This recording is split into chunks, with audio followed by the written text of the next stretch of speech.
Is on violence and abuse towards retail workers and is following up our report and inquiry in 2021. The session will seek to gather views on the growing rise in abuse towards retail workers since 2021 and how equipped retailers are to deal with this and the support they receive from the police. What progress has been made on the recommendations from the committee that were accepted by government and an initial response to the Retail Crime Action Plan launched in October last year. So we have two panels this morning. Welcome to our first panel, and I'd like to ask each of our witnesses to introduce themselves. If we could start with you, Mr. Gerard. Hi, I'm Paul Gerard. I'm Campaigns, Public Affairs and Board Secretariat Director at the Court Group. Thank you. I'm Lindsay Cambridge. I'm Head of Engagement and Communication at the Federation of Wholesale Distributors and lead our crime forum. Hi, good morning. I'm Ed Woodall. I'm Government Relations Director at the Association of Convenience Stores. Good morning. I'm Joanne Cairns. I'm the Head of Research and Policy at Usdaw Union. Thank you, and you're all very welcome. If I could just start us off this morning with asking each of you in turn to give an overview of where we are after the report that we produced in 2021 and how things have moved on, changed, developed since 2021. Perhaps, Mr. Gerard, if I start with you. Thank you. Certainly, and thank you for the opportunity to give evidence, Chair. I'll be brief because colleagues will want to add to this, I'm sure. So we run 2,500 stores across the UK and we wholesale to another 5,000-6,000 independent retailers. Within our own store estate of the 2,500, crime is at its highest point it's ever been. It was up 44% last year, which means there's 1,000 crimes every day in our stores across the UK. So that's the highest point we've ever seen. In relation to violence and abuse and threats are up 35% in 2023 compared to 2022. They're also at the highest point they've ever been. Violence is also up 35%. That's not quite as high as it was in the pandemic years in 2020, but it's about 2/3 to 3/4 of what it was then. So it dipped after the pandemic violence and has gone up.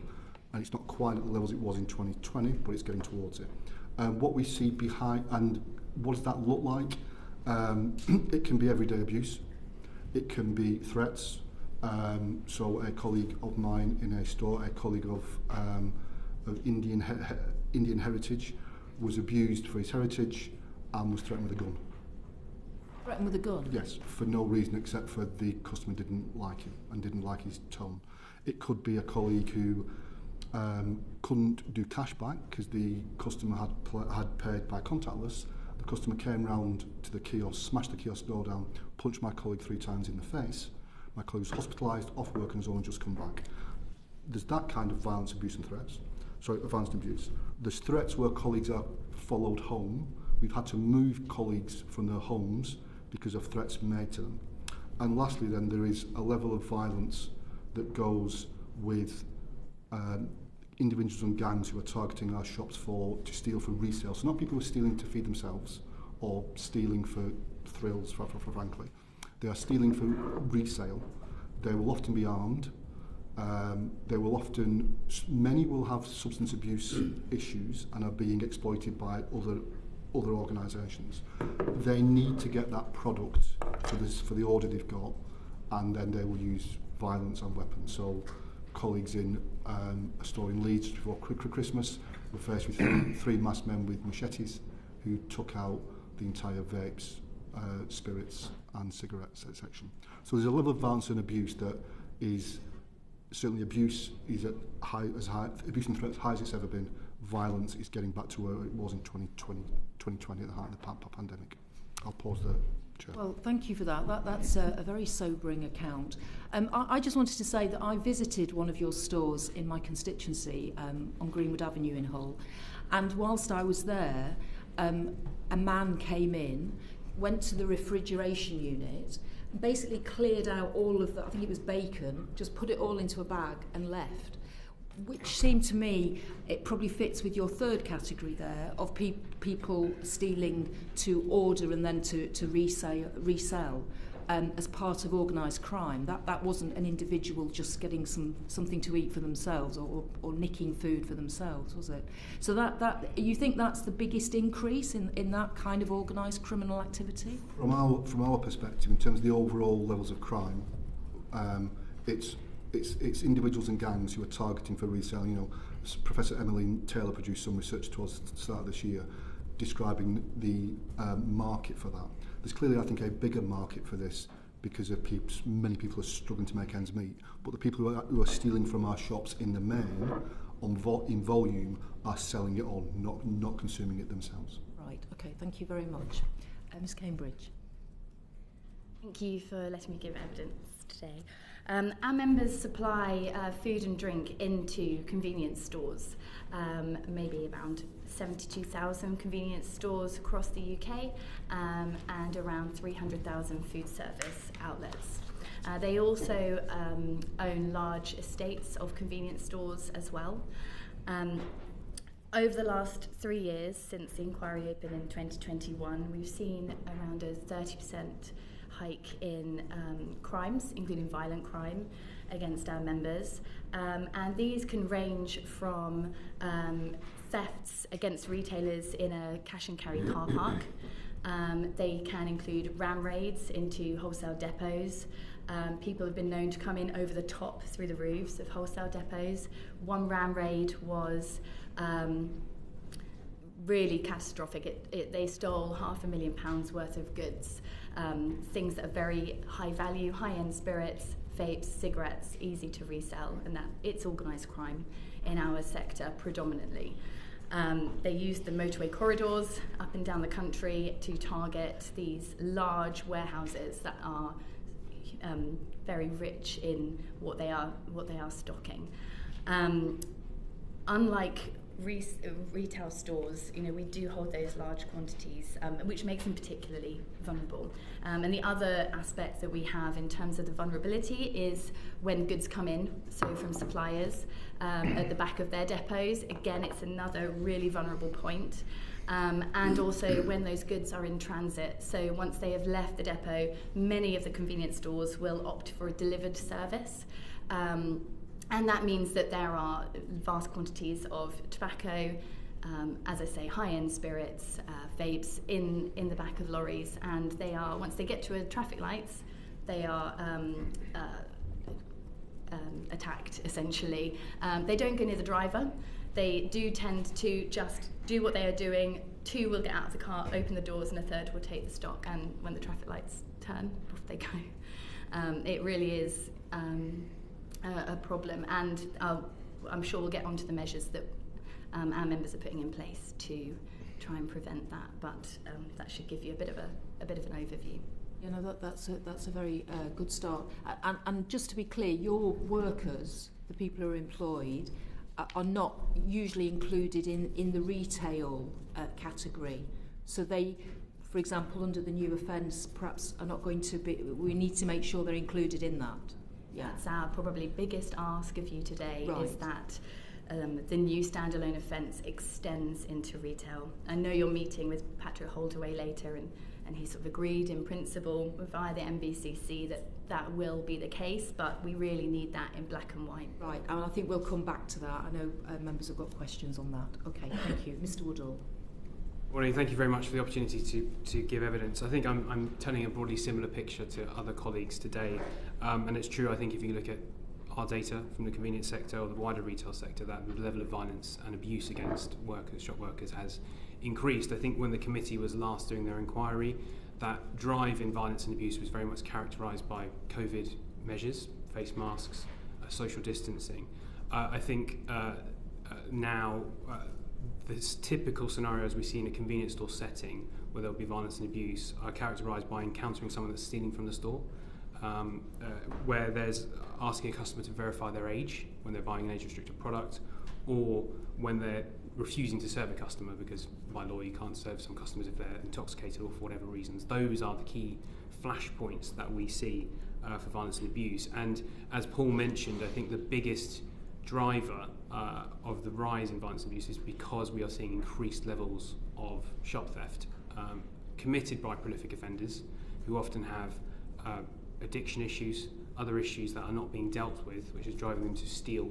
And the products that they are typically stealing are high value items for resale in the wider community, and that problem has really grown significantly to the point where shop theft is a pretty unprecedented level in our data.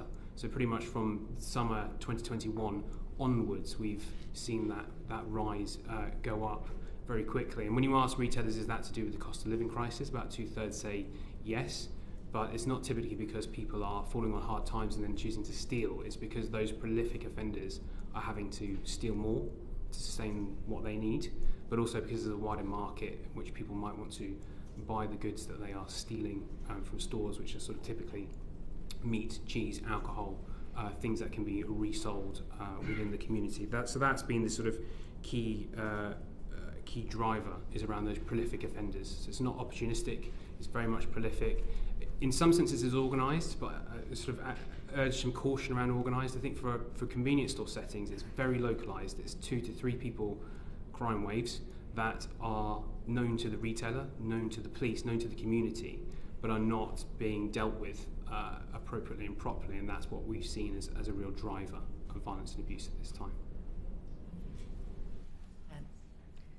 Thank you, and thank you to the committee for reopening this issue, following up on the on your report. Usdaw represents 360,000 members. The vast majority of our members do work in retail.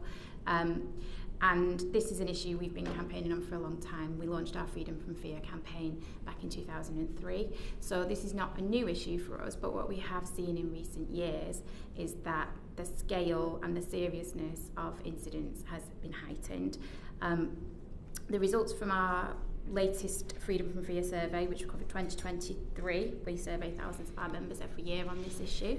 We found that 7 out of 10 respondents had been verbally abused, 46% had been threatened, and 18% had been physically assaulted in the last year.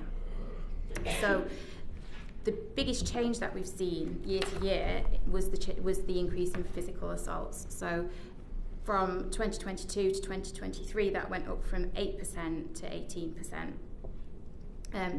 And we found, when we asked our members about what's triggered these incidents, shoplifting has now become the trigger for 61% of those incidents. And that, coupled with the record levels of retail crime that other people have talked about today, is driving a huge number of incidents. And we are seeing that increase in crime from organised gangs is driving those incidents of abuse, threats and violence. We have found that levels of abuse were particularly high during the pandemic, which we talked about last time we gave evidence on this. However, even though the abuse has fallen slightly since then, it's still significantly higher than pre-pandemic levels. So compared to 2016, if you look back to 2016, those experiencing abuse was only 20%. I mean, that's still far too many, but it's now 50 percentage points higher than that, 70%. And those being threatened was 18%, and that's now 46%. And physical assaults, which I mentioned earlier, have increased significantly. They're at an all-time high, according to our members. So it was 2% of our members in 2016 said they'd been physically assaulted, and it is now 18%, almost 1 in 5. So our major concern, obviously, is about our members' safety and about how they feel when they're going to work. And it's particularly harmful to not feel safe in your place of work, because when you see repeat offenders coming in, the level of anxiety that causes people when they feel unsafe in their workplace. And I think it's really important to remember that retail workers are serving their communities. They play an absolutely essential role in their communities, and they deserve to be protected. Thank you. Could you just say something about, is there more likelihood that a woman working in retail is likely to be attacked or threatened, or particular racial groups? Are you able to break it down in that way? We found, because we did ask our members about harassment, whether they experienced harassment, and more than half of our black and minority ethnic members, 54%, said that in the last year they'd suffered racial harassment at work. And 41% of our women members said that they had experienced misogynistic abuse, and that's higher for younger women, so women under 27. That was 57% of those women said that they had experienced sexist abuse at work. Thank you very much. Tim Lawton. Thank you, Chair. Mr. Gerard, can I start with you, and welcome back, because it was 3 years ago you came and gave evidence to the committee and came up with some quite alarming figures as you have again now. What's changed with the Co-op's approach over the last 3 years, if anything? I think we've continued to innovate in terms of how we protect our colleagues. We continue to spend 3 or 4 times the sector average per store on security. We've introduced body-worn cameras through much more of our estate. We've increased the use of what we call tactical guarding, which is undercover guarding that goes in and detains offenders in the Acton Call for Police Support.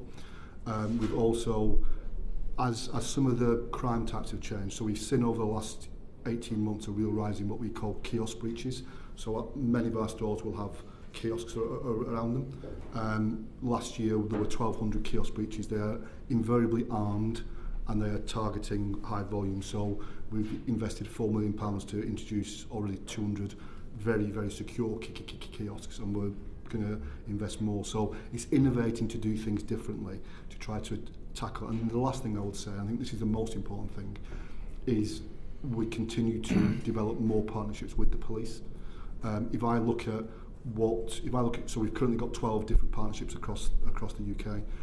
One of our early ones was in Sussex, as you know, with Katie Bourne.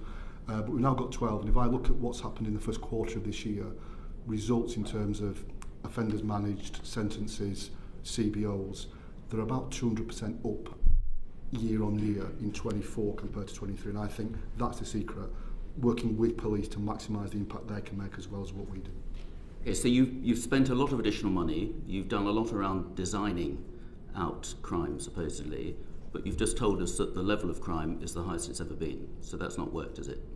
So, well, I'm not sure there's a counterfactual to say if we hadn't done it, something different would happen. What I would say is what's at the heart of the problem there is no matter what we do, there comes a point where you need police support. That's the reality. And up until October, the police, I'll give you 2 bits of data, not unique to the Co-op, other retailers will say the same thing, 2 bits of data.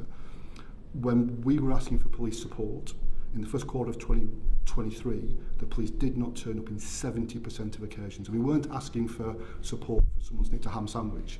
To give an example, a colleague rings with an armed robbery in space and he's told to ring 101, the non-emergency line. So that's the first point. The second point is, even when we detained, and I do stress this is before October, because I think something different happened since.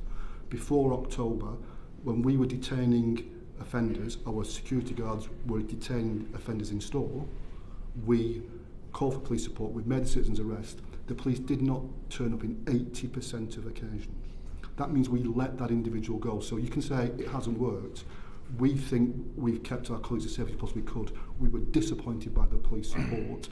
Things have changed, and I think that is worth saying, and I'd like to explain at some point how they've changed. So in terms of your security guards, because as you know, this has been a moot point in the Co-op stores in my constituency, has your policy on the use of mighty security guards changed since you last gave evidence? In terms of?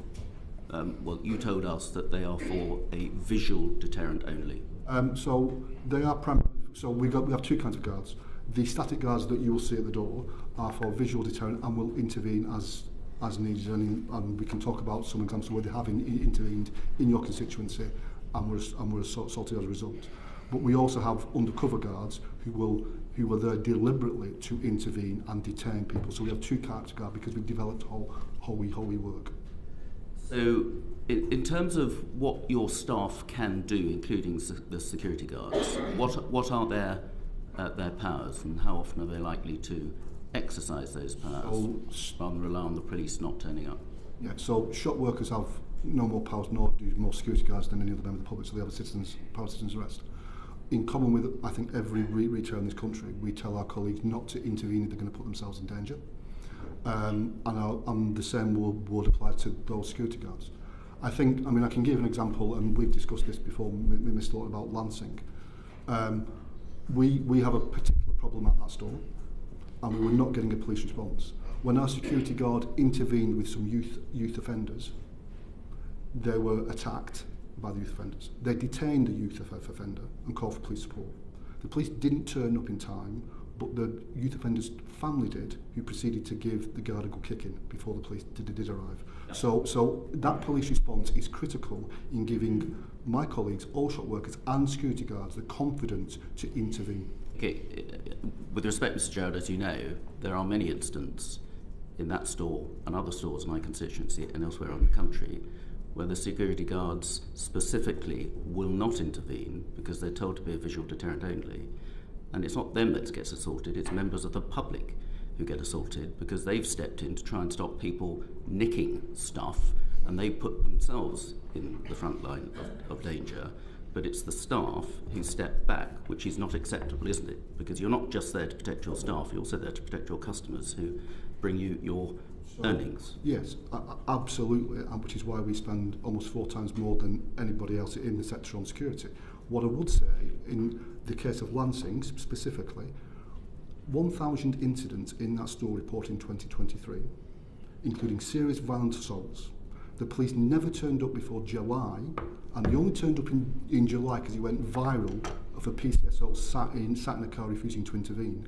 The frustrating thing, Mr. Wallen, the really frustrating thing is that when Sussex police, who are normally really good on retail crime, this was youth offending, when they did intervene, the problem stopped within months. When we work with police, when we do our bit and they do their bit, you can tackle this. And I think it's really dangerous to suggest that shop workers or retail or security guards should intervene and put themselves at risk when they know there is no police support coming. Okay.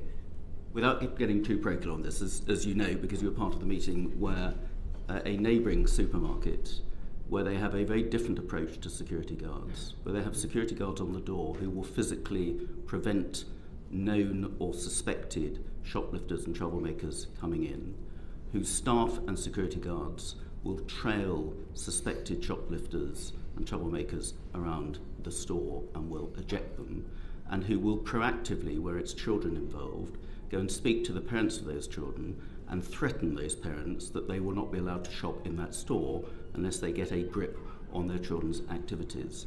And the rates of shoplifting and violence in that neighbouring store to yours is a fraction of what it is at your store. And the problem is the incidence of shoplifting and antisocial behaviour at the Co-op stores in my constituency is double or treble that of comparable stores elsewhere. You said when you came before, Mr. Gerard, that most crimes are based on risk and reward. It's become a well-known fact that the risk of being intercepted by a member of staff, let alone a security guard, where you have them and you don't have them in most of the stores in my constituency, is minimal. Therefore, you have become the go-to store for shoplifters and troublemakers. That's, in my constituency, I'm afraid that's the fact of the matter. I don't think that is the fact of the matter. You are comparing a convenience store to a large box retailer, number one. No, number two, that large box retailer, if they knew what that local store was doing, would be extremely disappointed because they're putting themselves at significant risk. We have shown in Sussex, when we have proper response, that you can take these individuals off the street and solve the problem. Sussex police in general are extremely good. This is a problem of youth offending where 700 offences, there was no response whatsoever from the police, including the sergeant that spoke to you.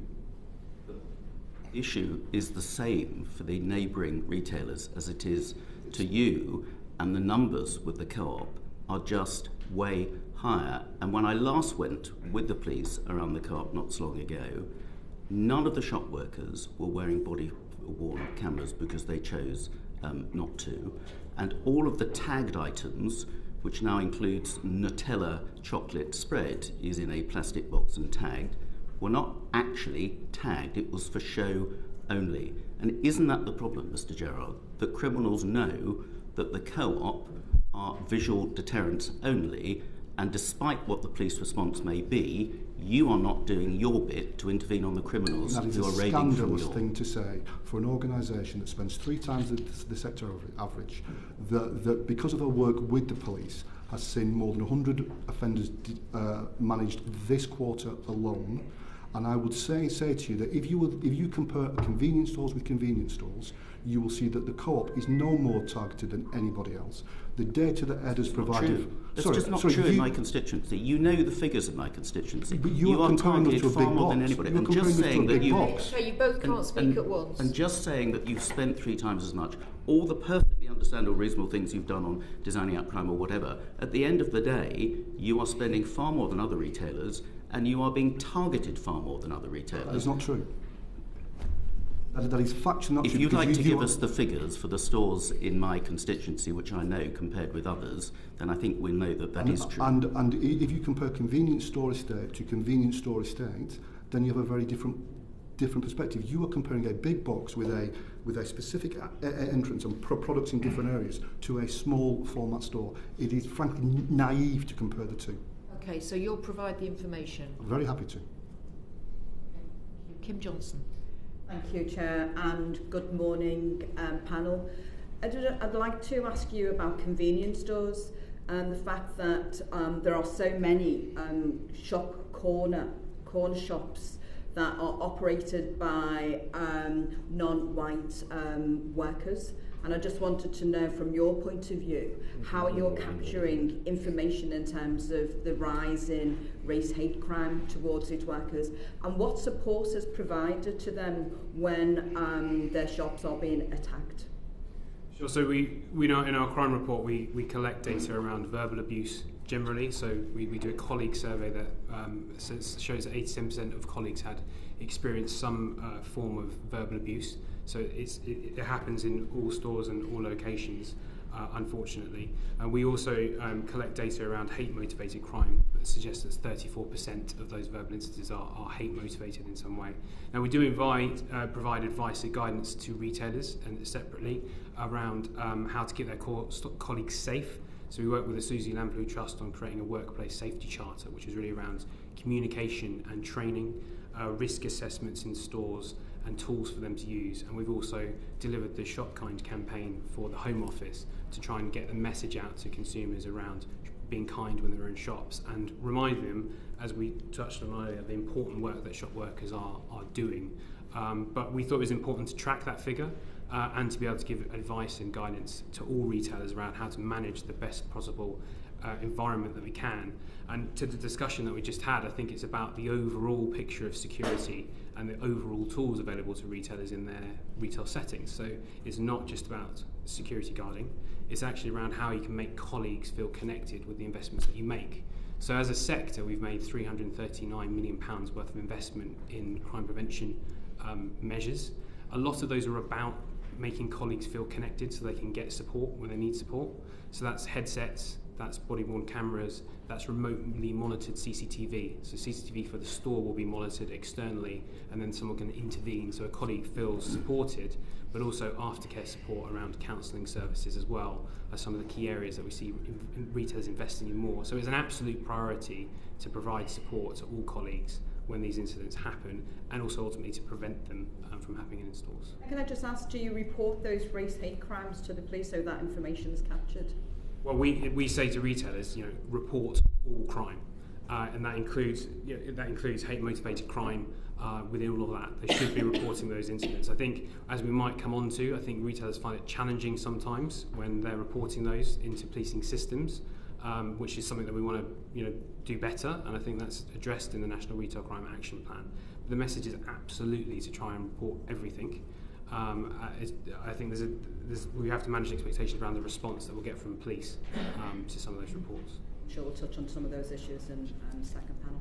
But some of your colleagues have spoken about organised crime being involved in the increase in terms of theft and crime within stores. But I just wanted to know from your point of view whether you feel that there's also elements of poverty that play into that as well, because not everybody will go in and take out packs of bacon from a store. So some people are reaching desperation points. So I just want to know again if you captured information in terms of those local people who are stealing from shops. We've had incidents of women having to steal baby milk because they're so desperate and because it's being inflated in price. So do you capture that kind of data so you separate it from organised crime to those desperate people? It's really hard to capture that in the data and the polling that we collect. So we ask retailers around the perception of what is motivating people to steal from the stores, and the majority of the response that we get is that it's because they're dealing with a habit, an addiction issue is the number one. The second one is that there's around organised criminality, and the third one is opportunist. And I think it falls into opportunist in terms of they don't know why others will be stealing. It might be because they see the opportunity, it might be for other reasons. So we don't have data particularly on that. But what has come through in our polling is that, you know, the cost of living crisis, retailers feel, has driven an increase in shop theft. So some of those factors might be at play there, but for the majority of cases, we're seeing people stealing to resell goods in the community. Joanne, in terms of the work that Usdaw does, in terms of both members and with employers, what kind of training is provided to ensure staff are safe? You know, because people have mentioned this morning about staff not taking on, you know, shoplifters, and so is that enforced on workers? And in terms of do workers ever get, you know, disciplined or sacked if they haven't, you know, fronted up in terms of a shoplifter? Well, firstly, to say, absolutely agree with what Paul was saying earlier about that it is extremely important that shop workers are not being pressured to intervene in these incidents, and because their safety should be paramount. And that is the approach that's taken by most of the retailers that we work with. They're very clear that people are not expected to put themselves at risk in these situations. And it is, you know, there is training provided. The quality of the training might vary depending on, you know, whether policies work well always depends on how they're implemented on the ground and on the quality of the management support that there is. But for the most part, our members are given clear instructions about how to deal with those sort of incidents.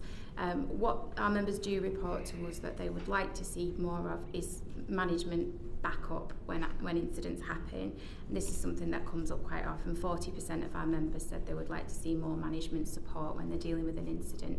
But I think it feeds into that wider issue about police support as well, because if you're reporting to a manager, the manager needs to have somewhere to go with it as well. They need to have backup and support from the police if they're going to deal with these incidents. So it can't all just be on the manager to obviously resolve it, but and we think that better police support would actually help employers to provide better management support as well to our members. And in terms of those staff members that have been affected and returning to work, you know, possibly suffering post-traumatic stress, what kind of support do some of the employers that you work with provide to those workers? Yeah, well, we ask employers to obviously support staff coming back to work, to make sure that they are able to take the time off that they need in order to recover from these incidents, and that they are brought back into work in a sensitive and supportive way. I mean, the major issue, of course, is the fear of a repeat incident. So you can put all of the supportive measures in place in the world, but if that person's coming back to work and they think that that the person who's attacked them is going to come back into that workplace and potentially attack them again, then that's going to be of limited effect. So again, that's where those wider issues around police resourcing and police response are so important. Simon Fell. Thank you, Chair. Thank you for joining us today. Last time we looked at this, the committee made a recommendation that the government brought forward a separate offence, and to be honest, the committee was quite finely balanced on whether we thought there was a need for it or not, and whether existing laws covered, you know, many of the issues that you've raised today. I'd just be interested to hear from each of you. I'll come to you separately, Lindsay, on wholesale, but from each of you, why you think this is going to make a difference, this law. If I start with you, Paul. Thank you. So I think there's a few points to make. I think there's a point of principle. I think Ed alluded to this, that many of the incidents of violence and abuse result from enforcement of laws made here. And I think if this place makes laws that need to be implemented by people on the ground, they should give them protection. That's not a particularly innovative thing to say. I was a former Customs and Excise law enforcement officer. There's always been specific offence of attacking a customs officer. Now it eventually works the same. So I think there's a point of principle there. I think the second thing is messaging. I think telling retail workers that this place cares about them, particularly given what they did in the pandemic, is important. And also to people who would seek to abuse and attack them, I think, a message to them as well. But I think the most important thing is that the evidence in Scotland is that it works. So what we see in Scotland, where there has been a standalone offence since 2021, is that there is a much higher rate of arrest. So the British Retail Consortium, and none of the data here is perfect and clean, but I think it's good enough for comparison purposes. The British Retail Consortium estimate that 8% of incidents of violence and abuse across the UK result in a prosecution. In Scotland, we know since the introduction of that offence, 61% of reported incidents result in an arrest. Now, arrest is not a prosecution, I understand that, but the 60%, 61% actually, compared to 8%, suggests that it helps to drive a better police response. And there could be a number of things that ease the prosecution, the ability to track it, etc. But I think the most important thing for us is that it has worked in Scotland and has resulted in a better police response and greater protection for shop workers. Thank you. I'll come on to Scotland in a little bit. Edward, if I come to you. Well, I think Paul's given an excellent account of why you need that in terms of the principle, in terms of the messaging around this, but also from what you've heard this morning, there's a pretty unprecedented challenge facing retail workers in this space as we've all described. I think it is a lot about police still attending and being more motivated to attend and seek prosecutions from this as well, because ultimately this is still about police attending to catch those offenders and prolific offenders that are not only committing crime in stores but in the wider community as well. I think the difference with the standalone offence to the aggregating factor is also that we can track this. We can look at this data, we can see how it's being used and come back to it. That's really been the challenge, because the aggregating factor is down to the discretion of magistrates' courts to apply. We can't see that, despite some of the best efforts, I think, of the Home Office and the Ministry of Justice to do that. So I think there are benefits there as well. Thank you. And Joanne? We've been campaigning for a standalone offence for many years, and we're pleased that the government has now finally taken action on this. There's been massive support from across the industry for it and a clear need for it. We need to look in detail at what comes forward. We think it's really important that the legislation would mirror the legislation in Scotland, in that that the scope would include abuse and threats as well as physical violence, not just physical assaults. And we support including wholesale in it, as Lindsay was mentioning. We do have members working in wholesale, and we want them to be protected as well. And as others have said, the standalone offence will be really important in making sure that these crimes are more visible, making sure that we fully understand the scale of them, and that police forces can allocate their resources accordingly. There is, in Scotland, I believe, the detection rate is, as Paul was mentioning, it is impressive, 61.7%. Unfortunately, because of the backlogs in the court, there's only an 11.6% conviction rate so far. So that is obviously a wider issue that needs to be addressed. Thank you. And Lindsay, if I come to you, do you want to just give us a bit of an explanation as to what you're looking for to cover wholesale, what you'd like added to the proposed law? Yeah, absolutely. So really, it's as simple as the wording and definition of wholesale worker to include anyone that works within a cash and carry setting, or those drivers who are moving high-value goods around the country to their intended convenience store. So for them to be included, as Joanna said, would be a very, very critical thing for us. We feel that if that doesn't happen, that what we will see is a displacement of crime moving from the high street, from somewhere like Paul's stores and the Co-op, to industrial estates and to big cash and carry warehouses, because they will be out of scope of this protected status, if you like, that retail workers on the high street will have, and potentially be seen as the weaker link. And we absolutely do not want to move the problem from one place in society to another. So we would strongly recommend that is amended and included. Very helpful and clear. Thank you. I guess if I just come back to the debate we had here last time, which is how much of this is really about the creation of a new offence, and how much of it is about the response that law enforcement gives you and supports your staff and teams. I've been on a couple of visits to Co-op stores in Barrow-in-Furness, in Askham and Ainslie Lane, and again it's the point that has come up again and again in this panel that offences happen. There isn't the police response to back them up, and you know that police response isn't coming. And I'm just curious, so when we look at the Scottish example, what's driving a better police response? Because surely when crimes are being committed, as they are now, under laws on the statute book, you're still not seeing the police backfilling. So why will this new law make that difference? I think it's a really good question, and you probably have to ask the police in Scotland to get what they think. Our sense of it is that since that became legislation, the prioritisation of retail crime has improved, and the clarity about what they're trying to achieve, particularly around violence abuse, has improved, and that's driven a better response. So in a sense, I think it's probably focused minds. I am told by serving police officers that this kind of offence is easier to prosecute, and depending on whether it's tribal both ways, the new offence, if it goes to magistrates court or can go to Crown Court, I'm not sure that's clear yet. That means that you can get relatively swift justice.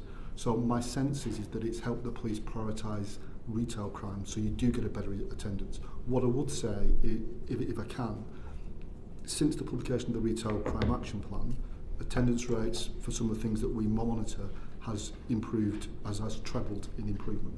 They weren't attending detention where we detain people 22% of the time before the Retail Action Plan.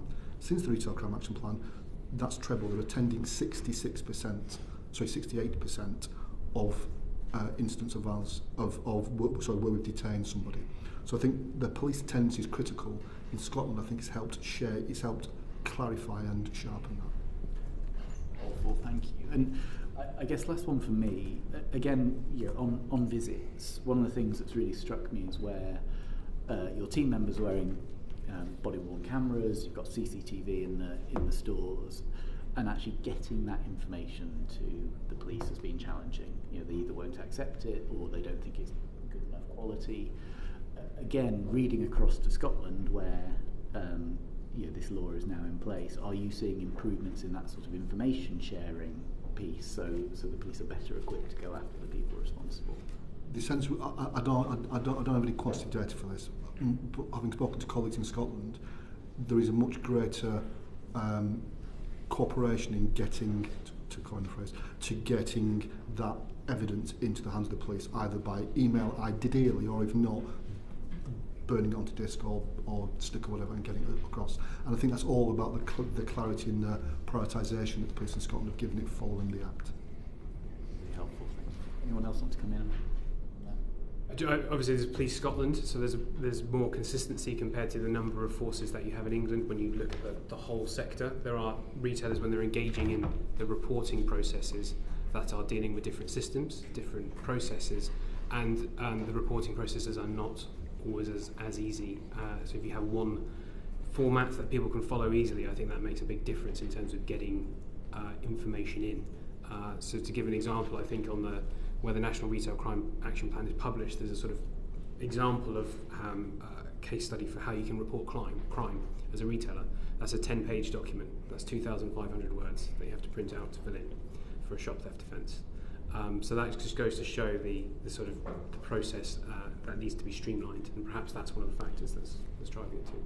We'll pick that up with the police later. Thank you very much. I just wondered if it's possible to get information about the differences between police forces. Obviously, we've just been talking about Police Scotland, one police force, but in England and Wales we've got 43, and I'm just wondering, although the figures have gone up since the Retail Crime Action Plan, it would be interesting to know. I think all constituency MPs would like to know what their own local force is doing and how well they're responding. Is that possible to get that information? Does anybody... So we can provide data around a specific... So where our undercover officers have detained an individual, and of course for police support, we can give you the data broken down by force where we've deployed those teams. And that will vary across forces. Some forces are better than others. Some are attending every single occasion, some aren't. But we can give the committee that data.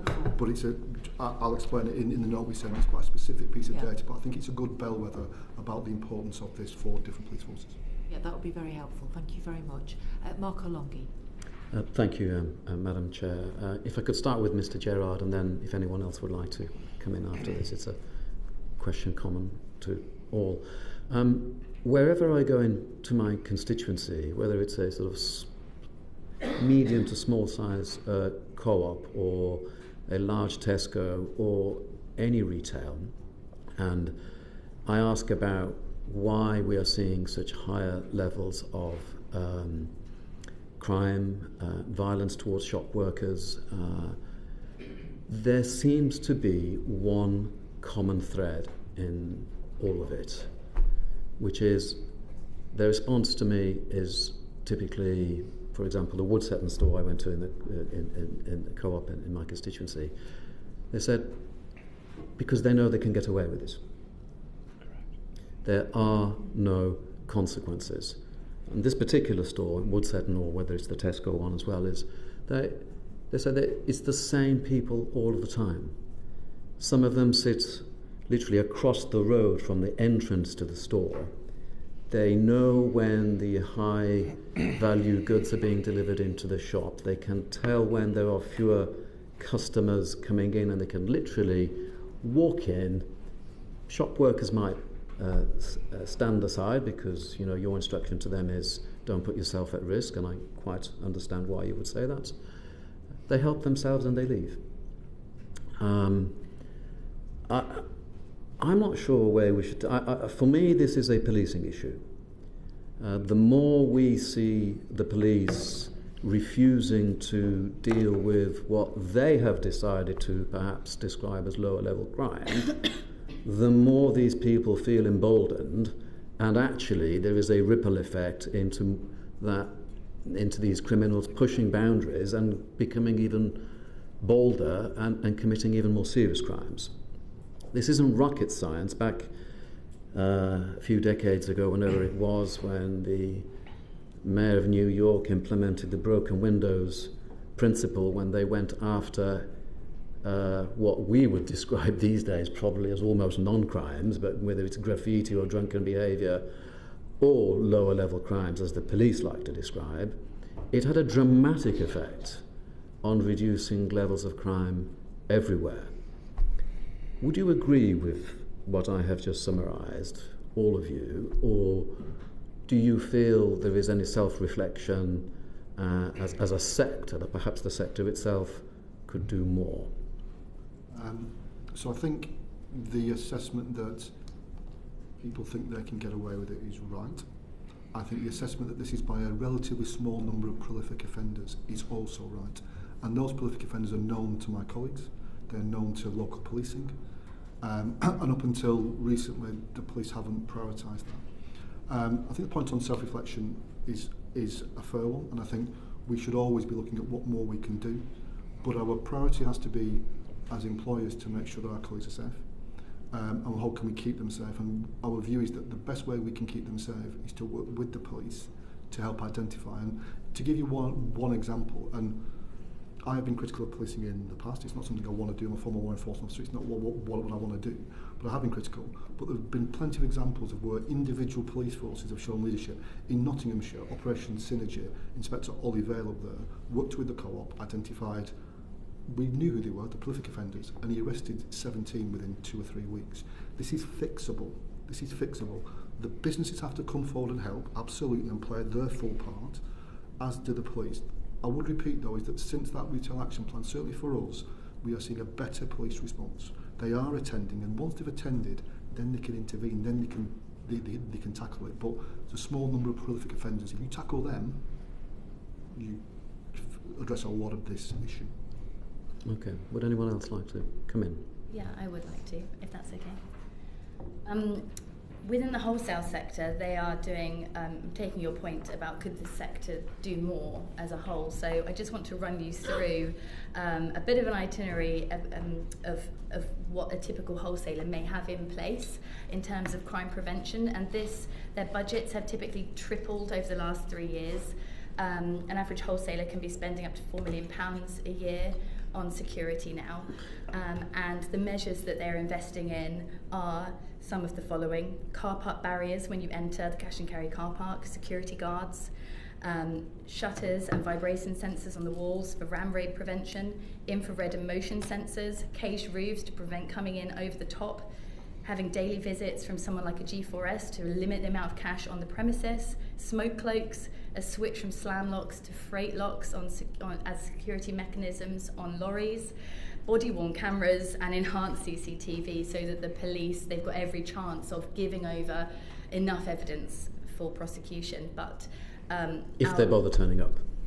That is the trouble, and like Paul said, I don't like to criticise the police, they're very busy people, but our evidence is that there is a woeful response when there are crimes, violent crimes, and high value theft as well. As I said, we are talking about 20, 25, 30,000 pounds stolen at a time, and obviously we have the incident of £500,000. And these are goods that are tobacco, vapes, high-end spirits. They are being resold. It is organised crime, and without a police response, our wholesale members cannot do any more really than they are doing. And obviously there is a varying degree of these measures in place between wholesalers. Mm-hmm. But what we don't want to happen is for regional wholesalers to not be able to afford these measures, to have that displacement from larger national wholesalers that have got these measures, that are fortifying their warehouses. You'll see a monopoly being created where regional wholesalers will drop off. And that is absolutely not what we want to happen. I know it's not what likes of DEFRA want to happen. We work with them very closely. They're very, very keen to ensure that regional supply remains. Thank you. Thank you very much. I agree with your assessment of the challenge. It is around prolific offenders, around stores. I hope we can get to a point where policing sees the scale of this challenge as an opportunity to try and address some of those earlier. There's 5.6 million shop theft offences recorded. That's 5.6 million opportunities to get some good, rich data around who's committing these offences. As a sector, we'll always feel like we'll do more. We'll always want to invest more in keeping colleagues safe. I think if there's one area we should focus on more partnership with the police is how we get the data in and report it to them. Because if we can get that information in, we can target what is very limited resource that the police have at those prolific offenders and make sure that we're dealing with the volume crime that we're seeing from them. Thank you very much. Did you want to come in, Joanne? Yes, so we have seen retailers who we work with putting in increased security measures, which we absolutely welcome. They've been investing in security and in body cams and panic buttons and all of those things that are so important. But as repeating the pattern of what everyone else has said, that has to be backed up with adequate police response, and that also means adequate police resourcing. So neighbourhood policing, having more police, more PCSOs in town centres. We support Labour's community policing guarantee, which would include new powers to ban repeat offenders from town centres. Also, Lindsay talked about high value theft. It's also important to think about the low value theft and those repeat offenders where because incidents of shoplifting under £200 are treated as a summary offence, that has then driven a lack of police response and prosecutions in those situations. So we would support removing that £200 limit in order to drive up more prosecutions and demonstrate that all shoplifting is being taken seriously, because it is not a victimless crime. The victims of it are the retail workers who then are subjected to horrendous abuse and physical assaults as a result of it. Okay, thank you. Thank you, Madam Chair. James Daly. Could I just ask a question? That if a police officer attends at a store and says, so you've got two types of offence. You've got one where the offender is detained, one where the offender is left. If there is CCTV, how quickly can that police officer get a copy of the CCTV? You can get it there and then. We can just burn it onto a disk, or we can email it if the systems work. Is that the same in terms of your experience across the retail sector, that if a police officer attends, the CCTV can be provided straight away? Retailers would endeavour to give it to them as quickly as possible. I think that there's different ways that the systems work for uploading CCTV. So sometimes you'll need a crime reference number to then be able to submit the CCTV through the digital evidence management system. So there can be a lag. But if the police officer is there and asking for it, then we would always endeavour to give it to them as quickly as possible. But in terms of the worst case, I'm not trying to be... You're talking to the most technically inefficient person in the universe. In terms of this lag, how long would it take? Because the thing I'm trying to say is that I've been dealing with this in a life before I came here for a long time. Everything that you've all said could have been said 20 years ago. Just the numbers are bigger. And what used to happen is a police officer used to attend, take a witness statement, get the CCTV if it was there, and you had a case. It's as simple as that. And so if you have a police officer who attends, shop worker says, I've been assaulted, if they know the person, they can say I've been assaulted by Fred, because it may be somebody who's a regular in that shop.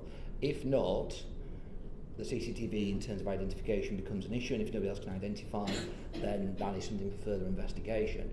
In my view, that information can be got to the police probably most times within 24 hours, but certainly at a push 48 hours. Would I be right?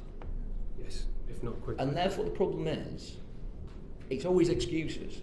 This is a very easy problem to solve, because if a police officer attends, you are there. Person statement, if the person's been detained, and a statement is put forward by shop worker X who says, I've been punched in the face, or this item has been taken, shoplifter will be taken to the police station, consideration of the statement will be made. It would seem unlikely that a retail worker is simply going to start lying about somebody who's coming to the shop, and then a charge can occur within 24 hours, and that's what used to happen. Now, does that happen now? Where they attend, and they're attending more, but where they attend, then, and the person is detained by our guards, then that can happen. How often it happens, I don't have that data. I can make inquiries and try and give you a sense. But the number of prosecutions has gone up, I think. Yeah, but it's gone up, Mr. Gerard, because the police, for a long period of time, didn't attend, as Mr. Longy said. And the reason why you've got the problem is because the police didn't attend, it was open season. And literally, it was the biggest invite to shoplifters you could ever have. So the people who were no deterrent, because people weren't getting arrested anyway, and we have reports for this committee and all across the country of people just parking up outside major stores, walking in, maybe with a weapon, maybe not, and you are quite right in terms of I wouldn't expect anybody who works in a shop to confront a violent offender. Why on earth should you go to work to think it's your job to confront somebody who is violent? Walks in, takes the whole, half the store with them, and nothing happens. And the reason comes back to the decision of the prosecuting authorities for a lengthy period of time to not take this seriously, to class it as low-level offending. Mm-hmm. And your, I was going to say clients, the people who you work with are paying the price for that.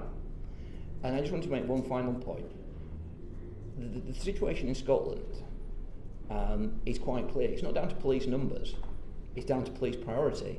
You can get the outcomes with the same number of police officers. So all this about resources is nonsense. It's about actually doing the job properly. Would anybody disagree with that? I think our experiences where there's been police leadership, Sussex actually with Kate Bond's a really good example, not Nottinghamshire, where you have police leadership, we have really different outcomes. So if the police want to arrest people and prosecute people, it will happen. Thank you very much. I will also say that, if I may. Yeah, of course. Yeah. Thank you. That there are a number of police initiatives that should be credited. The NBCC are very supportive of ACS and FWD members. They do provide information to help prevent crime, and there are, in the retail crime plan, you would see Operation Pegasus, Project Pegasus, I think it's being known as, which we are really, really keen to see come to fruition. It's been talked about for a little while now, a good few months. And if you're not familiar with Project Pegasus, what it will do is allow businesses to report crimes into one central data point, and there'll be dedicated team to then divvy that out to the regional police forces so that they can try and tackle organised crime in a more collective way, because our members, one of our wholesalers, have outstanding crimes with 14 different forces, and they have a good bird's eye view of being able to see how the different forces operate, and some are very, very responsive, and some are not so much. So I think we have to be careful when we are criticising the police. It's not a blanket criticism. There are different forces that do take this very seriously, and it is high on their agenda, like you alluded to, and some possibly are catching up. But if I may, sorry, Madam Chair, that does actually bring out Mr. Daly's point, which is it's a question of choice for the police, where they decide to privatise it or not, and therefore respond to it or not. And where they don't, these prolific offenders don't just target shops, they end up going committing crimes elsewhere as well, because they simply know they can get away with it. And in general, in terms of the local offenders, if you give them CCTV to the police will know who that is. The issue in terms of organised crime is a different thing, because people are travelling around the country, and therefore that's more. But that was 20 years ago that was happening. I just feel that we're complicating a very straightforward issue. But thank you very much for your effort. I'd just like to ask you a couple of questions. One is, do you think, each of you, that the resources that are provided for the policing initiative, such as the National Business Crime Centre or the National Retail Crime Steering Group, and locally with the business crime reduction partnerships, do you think sufficient resources are going into those? Each of you? I think there's a worry that Project Pegasus hasn't got enough resource behind it. I think there could be an awful lot of data being fed into that project, and we'd really urge that it's got enough funding and enough. It's robust enough more to see what's coming. Okay, yes. right. Yeah. So we're one of the funders of Pegasus, and we are beginning to see some outcomes from that, and it is very much across force lines, so I hope that Pegasus continues. In relation to the NBCC, I think things have changed. I repeat, things have changed since the Retail Crime Action Plan, but I do think the NBCC has been a long-standing and very valuable member of the police response, and a very, very effective one. I think the NBCC was the only organisation that was bringing together police nationally. I really hope that it gets the funding it needs. I'm not sure it has the funding it needs at the minute, but the value it adds to retailers has been enormous, and I would be a huge supporter of them getting more funding than they currently get. Right, okay. Mr. Woodall. Yeah, so in terms of the National Business Crime Centre, they've done some really valuable work in terms of guidance and information they've provided to retailers, smaller retailers in particular, around how to manage shop theft incidents and de-escalate violence in stores. They also do great work around business crime reduction partnerships and increasing their sort of standards around those. And we work together on running a number of campaigns, Safer Business Actions Days and Shopkind.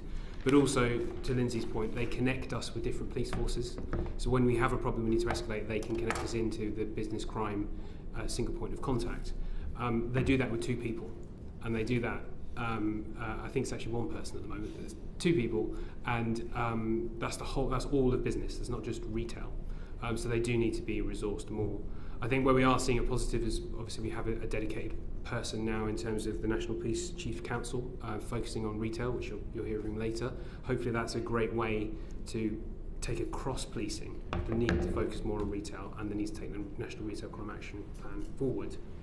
You mentioned the National Retail Crime Steering Group, and I would say that's also been a very effective group to bring everyone together and hold everyone to account nationally to make sure we're focused on the right areas, and I hope that continues to be able to focus on delivering the National Retail Crime Action Plan. Right, okay. And we have a seat on the Retail Crime Steering Group, and we obviously support anything that brings together and coordinates the industry and police. So we fully support it. We also really welcome Project Pegasus and the investment that retailers have made into that as well. And again, greater coordination between police and retailers is always something that we would support and encourage, but it does need to be alongside a holistic range of measures, including local police resourcing. Okay, thank you very much. And we've got the government's updated action plan. I just wondered, very briefly, because we do have to move on to the next panel, if you could just say what the one thing is that you would like to see that's perhaps not in that updated action plan currently, that you think the government should introduce that would help deal with the retail violence and crime. Should I go in reverse order? Well, I think going back to the point I made earlier about the community policing guarantee, what we would like to see is putting police back into town centres and neighbourhoods so that our members feel safe and that customers feel safe when they're out and about in their town centres. So what we would like to see is more investment in neighbourhood policing. Thank you. Woodall.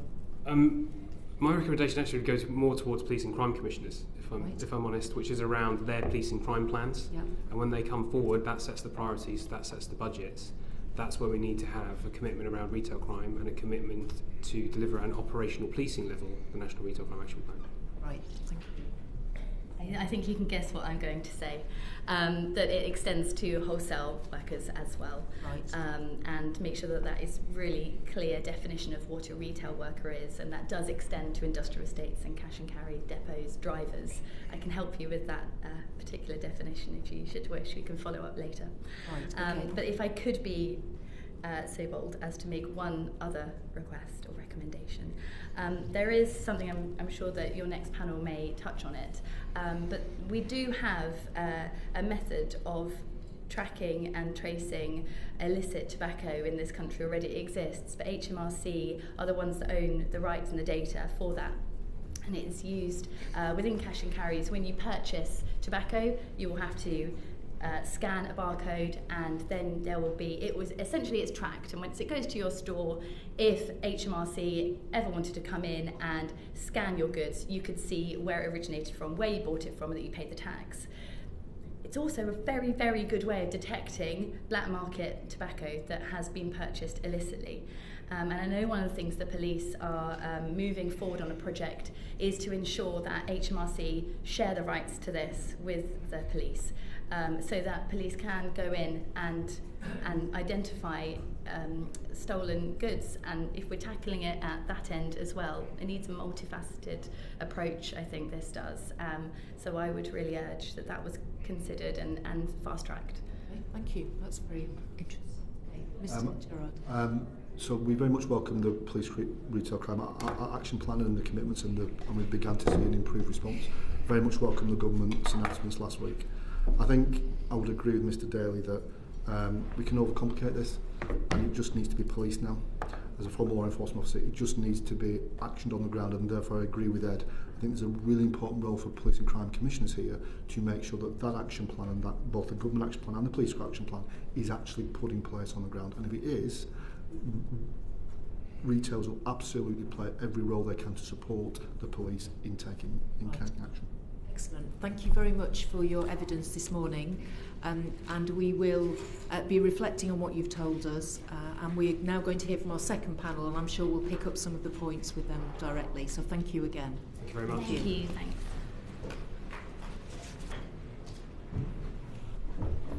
Madam Chair. Quick coffee break. You want a break? Who's going to Going to the loo? Yeah. Oh. We're going together. Go. They always go in. Please feel free. They always go in pairs. Can I just... No handbags involved, are there?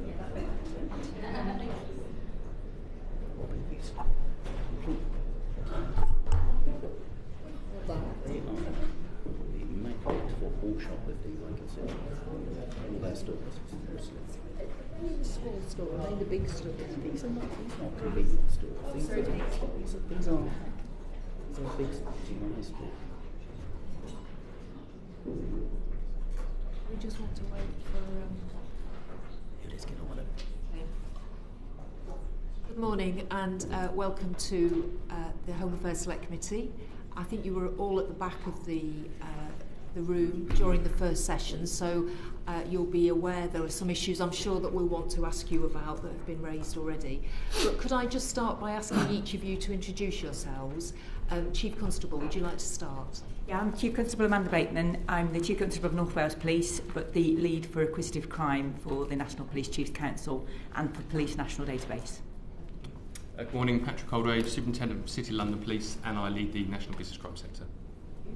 Good morning, Alex Garson, Chief Superintendent in North Wales Police at the moment, but soon to move to Merseyside, and I've been appointed as the NPCC lead for retail crime as of August last year. Thank you. So you will have heard from that first session, we talked quite a lot about the police response, or the lack of response. And I wonder, perhaps, Chief Constable, if you could start us off by responding to those criticisms about the lack of police response, perhaps looking forward as well, because at the end of the session we were aware that things have improved. It's not quite clear if they've improved across all police forces, but with your role, perhaps you're able to give us that overview about what's actually happening now in terms of the police response to retail crime. Yes, so in terms of the role of policing within society, it isn't a simple situation, it's a complex one. We get called upon for all sorts of issues within communities, and for some years now we've been identifying our attendance incidents based on threat, harm and risk. It's been the way that we've been able to deploy to all sorts of incidents, and you know, no doubt you'll be aware of things like mental health issues within our communities, supporting ambulance colleagues, etc. That does mean that the resources that we've got are pulled upon to do a variety of different tasks. Since last year, we've been working really hard to reprioritise some of the areas that perhaps we see that increase in harm identifying in itself, and one of those has been retail crime. So we've worked really hard in terms of the retail crime action plan to try to have that conversation across policing to reprioritise, worked with our police and crime commissioners to try and reprioritise and to make sure that we are giving a good level of service across the board. But policing is pulled in many, many different ways. You know, the budget in relation to policing is 0.7% of GDP. You know, we don't have a never-ending amount of resource to be able to attend absolutely everything. We've had to do that on the basis of threat, harm and risk. So I've been really fortunate enough to be able to work with retailers, with partners and across policing to be able to devise the retail crime action plan, to be able to make sure that we can respond to some of the incidents that you've heard about this morning and that I've been hearing about over the past couple of years, and that our response levels are better. That's good. Which police forces are doing very well on this? There are 10 police forces out of the data that we've pulled that have 100% attendance in relation 100% attendance in relation to offenders that are violent in relation to shop workers. Right. So that's areas that I would suggest is good, and I can provide details of those to you afterwards. Yes, please. So we do have some forces that have really prioritised. We do have some forces that are doing really excellent work around their business crime partnerships. But that isn't across the board at the moment, and so therefore we're working really hard with forces to help that reprioritisation. Okay. Were you shocked to hear some of the figures about the increases in levels of violence against retail workers after COVID? Because we know COVID, there were particular issues there, but to hear now in the latest figures that they've gone up so high again, what do you say about that? So any figures like that are shocking, aren't they, to hear? You know, and nobody goes to work in any environment in order to find themselves subject of abuse and threats of violence. We are seeing that increase in, I suppose, a lack of tolerance across communities broadly, aren't we? And you know, if you speak to any GP's receptionist, you find that since COVID we have had a decrease in levels of that sort of understanding that we saw prior to COVID. So I would say it is shocking to hear those figures. That's why we've worked on the Police Retail Crime Action Plan. That's why we've worked with retailers across the country in order to be able to get to a better place. We've tried to categorise them into 3 areas. Our offending cohort, those people that take an opportunity to commit crime and might have a different driver in relation to that. Those that are, sort of substance users who are stealing in order to sell on goods and exploit individuals in doing so that might be suffering in terms of a lack of income. So that level of organised criminality at a very local level, we're trying to tackle that as well as those more national organised criminals that we see that move up and down the country and exploit people in committing this crime. So, we've tried to make sure that our response covers all 3 bases and that we work with our retail community to make sure that they aren't subject of those threats that we're hearing about. I'm going to come to Kim Johnson in just a moment, but I just wanted to ask you about the committee undertook an inquiry into drugs recently. So we are very well aware of the 10-year drug strategy, the positive investment that's gone into treatment and services around for people with substance misuse problems. Are you seeing that really playing out? Because one of the categories you've just described there are people with these addiction problems. Yeah. But we've got the rise in retail crime and the violence and the levels of assaults on workers. Are you seeing anything happening around that drug strategy that's impacting on retail crime? Or is that just something you can't put together? At the moment, I don't think it's having the impact that I'd want it to have. And if you talk to any of my officers, they will talk about the challenge of being able to make sure that people are referred into services around addiction because of the lack of availability of some of those services that are available for addiction. So that is a challenge for us and something that we've got to work through, which is why policing isn't the only answer in relation to this, which is why I think the investment in the action plan is really worthwhile, as well as the steering group, because it's about bringing a number of people together in order to solve the problem that we're seeing. But for me, the ability to be able to refer in isn't clear enough and isn't reliable enough that that individual will get the help that they need in order to be able to prevent them from the scale of offending that we're seeing. Right, okay, thank you. Kim Johnson. Thank you, Chair. Good morning, panel. Chief Constable, you mentioned that the police were reprioritising. So I just wanted to know whether that part of that involved the use of facial recognition technology and whether Project Pegasus was part of that, and if you could say a little bit about that, please. So, absolutely. So Project Pegasus is part of the National Intelligence Facility that I'm responsible for across policing that looks at acquisitive crime. What we've done is work with retailers who have invested in this particular concept. We are working with those retailers to identify those offenders that work in that category that I spoke about lastly, those that work across the country and move from one part of the country to the next part of the country, crossing police forces, committing offences and not being identified in the process of doing so. So we are working with, as I say, a number of different retailers now. Each retailer has lots and lots of information, data available to them from their control centres that we're reaching into so that we're able to identify those offenders. In terms of being able to do that, we do use retrospective facial recognition. So where we have a custody image captured in relation to an individual, if an individual is caught on CCTV, we will run it through a database to see whether or not they come upon our custody images. And we are having some positive results in that. We are also asking and pushing for police forces to use that more, and they are doing so. So as far as facial recognition, it's retrospective. It's done from a custody image data set, and it's off crime scene footage that we're capturing.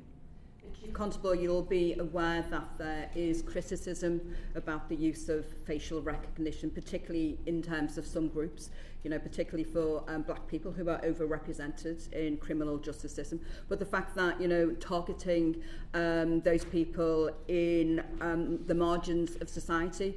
So I'd like to know from you how you ensure that people aren't misidentified and the wrong people aren't picked up, because we've heard from this first panel that a lot of retail crime is undertaken by people who are already known to the police. Yeah, absolutely. If we know who the individual is, there is absolutely no need to put an image through the police national database. So that's the first thing. That's a needless exercise. We've identified the offender. There would be no need to do that. Where we're looking across a situation where we don't know the offender, in 2021, we updated the algorithm in PND, and it saw a 51% decrease in the number of images that were retrieved. But the amount that were positive went up. So actually the identification around the algorithm was much better. False positive ethnicity matches decreased by 71% in relation to that algorithm. I'm working with the national team in relation to this particular area and the College of Policing, the APP that's set out, and all of the work that's gone on in terms of live facial recognition to make sure that what we use to catch those individuals that should be caught, should be brought before justice, is done in a reliable way. What we try to do is to make sure that any identification via facial recognition is dealt with for intelligence, and we look at corresponding evidence to identify that individual, whether that be clothing or whatever. And could you just say a little bit about how widespread the use of that technology is used nationally at the moment? Is it used by all forces? It's available to all forces because it's part of the Police National Database, which all forces feed into.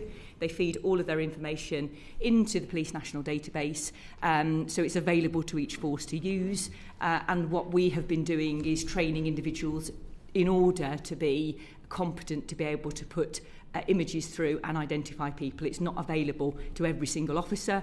It's a super user that works under a set of regulations, under a set of principles that have been identified and has been trained to be able to use the technology properly. And how would you respond to those criticisms in terms of looking at disproportionately black people and poorer people?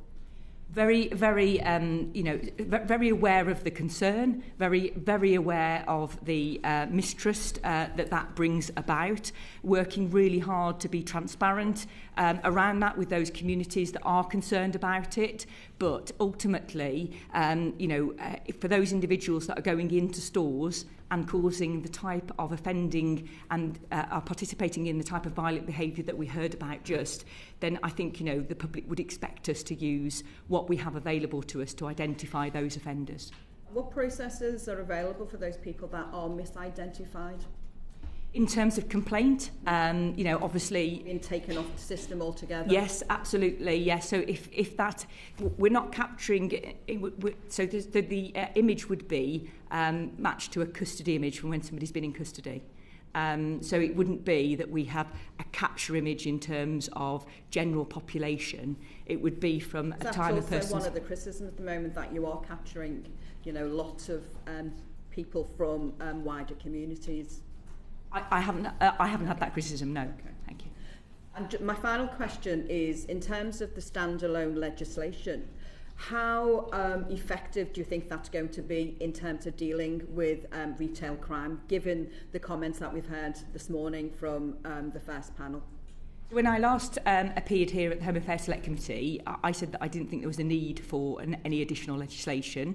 And whilst my view hasn't changed on that, I understand the desire behind it and I understand the weight of feeling that is there. What I wouldn't want to happen is for an offence against a shop worker, a violence offence against a shop worker, to replace something like a robbery. And to be used as an alternative for perhaps something that is more substantial that somebody is involved in. I wouldn't want to see it diminish that, and I would want to see it being effective around speedy justice. So, something that is available to magistrates' court where we know that people can be seen, and that's a quicker process for those retail workers, rather than it being a very long process in relation to Crown Court trial, etc. James Daly. Thank you very much, Chair. I'm going to say Chief Superintendent Goss, but I also have some information here which says you're actually Assistant Chief Constable Goss. Is that correct? Seem to be. Oh, soon to be. Okay, we'll stick to Chief Superintendent at the moment then, until that happens.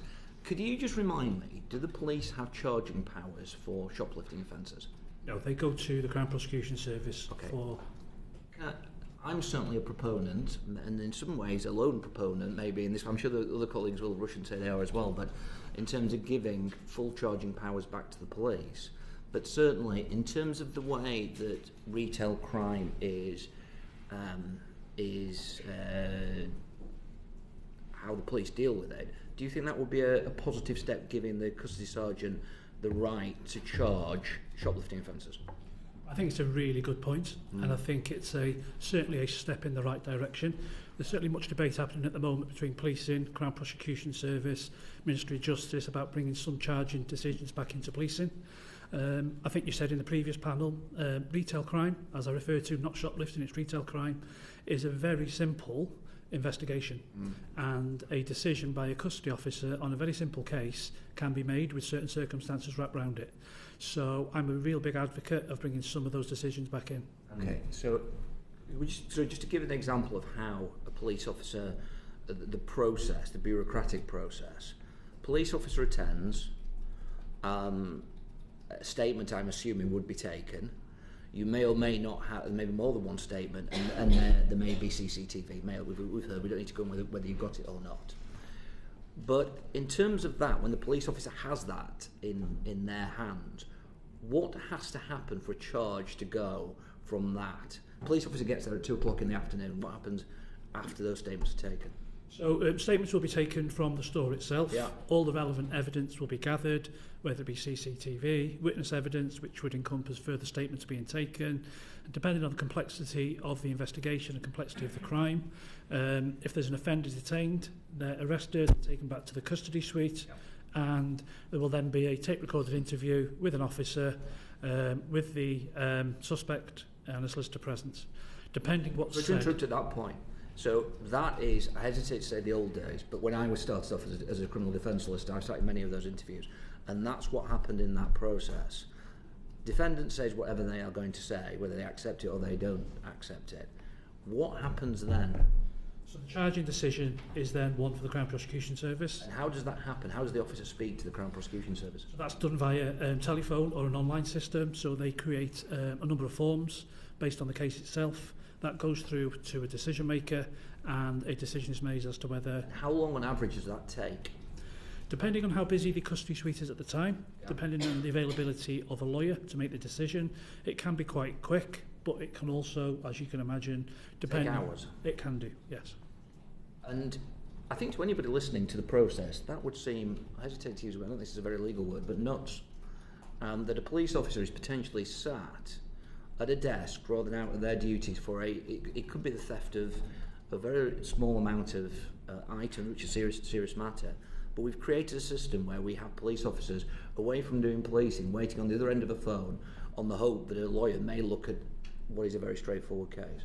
Agreed. So there's definitely got to be some headroom in terms of making that definitely a more streamlined process, and the discussion to be had around bringing some charging decisions back into police environment. Do you think there has been, as a result of that and other approaches, the police have just thought, on occasion, I'm sure, I'm not saying on every occasion, that is a very bureaucratic, time-consuming process for a retail crime offence, not shoplifting offence, and the police have taken the view, well, perhaps we've got better things to do, and therefore we won't prioritise this type of offending because we've got lots of other things on our time, and if we go there, we're going to be spending hours waiting on a telephone to try and get a charge, and basically the whole of the shift has gone. I'd like to think not, that doesn't happen, but as I just described, and you described yourself as well, Mr. Daly, it's a very complex situation. There's a lot of work for an officer to do, and at times that can take a considerable length, you know, and take them off the streets where they're obviously visible and working. Now, I think that this committee has, and again, this is not a blanket statement, but there is, I think, a problematic relationship in many ways between the police and the Crown Prosecution Service. I would say that I'm sure both organisations are heading towards the same outcomes. But one of the things that we've been told repeatedly is that the level of evidence required of the police and the evidence that the police are required to get from various sources for a charge to even be considered is considerable and frustrating. Do you think that requirement by the Crown Prosecution Service, and on occasion problematic relationship that some forces may have with the Crown Prosecution Service, has led to many people who should be charged not being charged? I mean, I certainly can't comment for the Crown Prosecution Service in terms of, what your experience as a police officer dealing with the Crown Prosecution Service. Yeah, very, very much so. There's certainly cases where you've got the reasonable level of evidence that you think you've got for a charging decision, and clearly Crown Prosecution Service may well have a different viewpoint on that.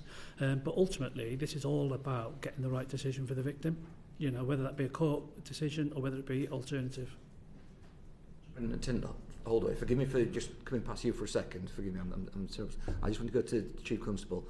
I think in policing, Chief Constable, that it's like every other organisation in the country, in that it comes down to leadership. And that if, through leadership, and in this case, policing organisation, if that leader, whoever that is, wants to prioritise and wants to ensure that the police attend at retail crime offending, that will happen. And I think you very helpfully gave an example of that the 10 forces who have prioritised this type of offending and decided that we are going to ensure that police officers attend, that's exactly what happens. Would you agree with that assessment? Yes. Going on to the second bit, I agree. So when you last came before this committee, it does seem to me that the offence, I can understand the why the offence of assaulting a retail worker has been introduced, but when you've also already got Section 39 assault and Section 47, it does seem to me to be repeating things that we've already got there. How do you account, though? I don't know whether you had a chance to look at it. The example from Scotland, where it appears to have led to a 61% increase in arrests. I think the figure was given, which, when we come down to this, we can have a sort of intellectual hypothetical argument. Scotland appears to show that this approach with the retail worker offence works. I don't know whether you've got a view on that. So I think an individual standalone offence in terms of putting it before a magistrate's court and getting sentencing, where you've got additional powers attached to it, like a criminal behaviour order, etc., is really useful.